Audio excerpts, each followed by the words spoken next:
Arsenal this season have been on absolute fire, and like a lot of people have been saying, and I've made a video about it, that Arsenal have been really underrated and no one's actually recognizing how good we've been to start the season. Of course, being undefeated in all competitions is a huge thing, but the fact that we did most of it without the likes of Martin Odegaard and Mikel Arteta, that says a lot about the team that we are. But here's the thing, with guys like Bukayo Saka in the form of his life, and Bordering being one of the best players in the world right now, guys like Kai Havertz as well being unplayable at times, Trossard has been amazing. There's been a lot of players, especially offensively, that have been on absolute fire. But one thing that's been so cool to see that we did not see last season is that one of those guys on fire is Gabriel Martinelli. Last season, to say Martinelli had a dip in form and just about everything he did, well, that would be an understatement, and there was a lot of talk whether that was because of our left back play. Spoiler alert, it kind of was, but also if Gabriel Martinelli himself just wasn't as good as we had seen in the 22-23 season, and if he was just starting to plateau like a lot of players around his age do. But this season, especially the last couple of games, Gabriel Martinelli is maybe making me think that, hey, maybe he's actually starting to improve again, and we could start to get that 22-23 Gabriel Martinelli, even though admittedly we're still far away from that guy. But outside of the 2-game scoring streak for Gabriel Martinelli, just what has showed his improvements, if anything, and do I think he can keep this up, or was it just a decent run of games? Well, that's what we'll be talking about today. So what's going on, everyone? You are listening to Gunner Central here. I hope you're all doing well. Please be sure to like the video, subscribe if you guys haven't already, and let's get into it. Now, like I mentioned, it was clear for everyone, even from just the eye test alone, that it was clear to see that Gabriel Martinelli had a clear dip in how good he was from the 22-23 season to the 23-24 season. But even outside of the eye test, if you just look at his underlying numbers from those seasons, well, you'd be able to see that Gabriel Martinelli just wasn't quite the player that we needed last season. Gabriel Martinelli dropped in almost every single attacking metric that is an underlying number from the 22-23 season to the 23-24 season. Now, there's a lot of different reasons for that, and we'll get into it, but that's a clear drop off if you just look at it from surface value. But if you go a little bit deeper, then it kind of shows you why. Gabriel Martinelli, in terms of on the ball numbers and defensively, he was better, at least underlying numbers wise, than he was in the 22-23 season. And in the 22-23 season, we had really good left back play from Zinchenko, and that inverted kind of switched it up for Gabriel Martinelli, allowed him a lot more space. But teams have since adjusted to that, and that's why Zinchenko as a left back last season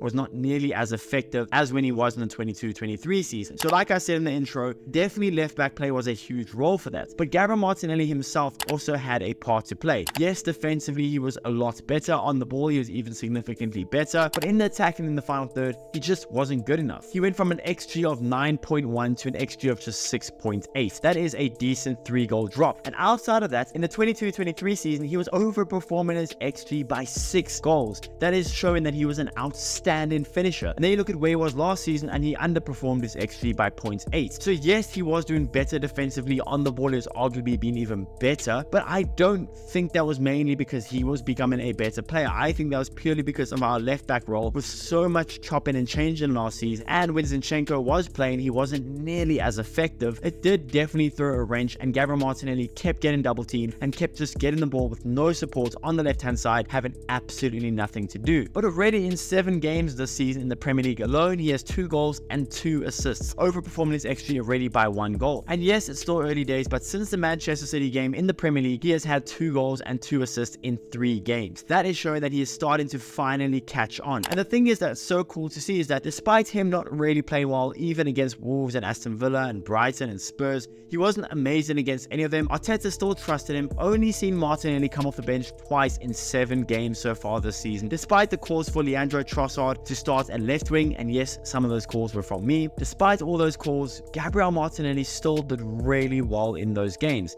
Now, he still isn't quite near the level that we saw in the 22-23 season, but with how pivotal this was of a season for Martinelli and for Arsenal, I'm glad to see him starting to put some form together. Now, admittedly, I do think a huge reason, especially in these last couple of games, why he has been so good, well, I don't think it's a coincidence that Riccardo Calafiori has been the starting left back in those 3 games in the Premier League that Martinelli has performed so well in. I don't think that's a coincidence at all. Calafiori does have some liabilities when he is defending. He's not as quick as you'd like maybe in a fullback, and sometimes he does maybe get too tight to his player, like with the goal that Manchester City scored when Savinho just easily skipped into midfield because Calafiori was too tight on him. But outside of that, Calafiori provides so much. But one thing about Calafiori is he has a really good balance of being able to overlap Gabriel Martinelli, but also provide Gabriel Martinelli support and also invert. That makes the winger who is tracking Calafiori, it makes it a lot more difficult for the winger to pick up Calafiori, and it makes it a lot more difficult for them to double team Gabriel Martinelli. So I genuinely do think a huge reason for Martinelli's improvement in the last couple of games, well, I don't think it's a coincidence that Calafiori was the starting left back in all of those games. Now, there was a time back in the day when you could say Gabriel Martinelli, Bukayo Saka, who's better. I think it's clear that even now, Bukayo Saka is light years ahead of Gabriel Martinelli, but it's so good to see that potentially Gabriel Martinelli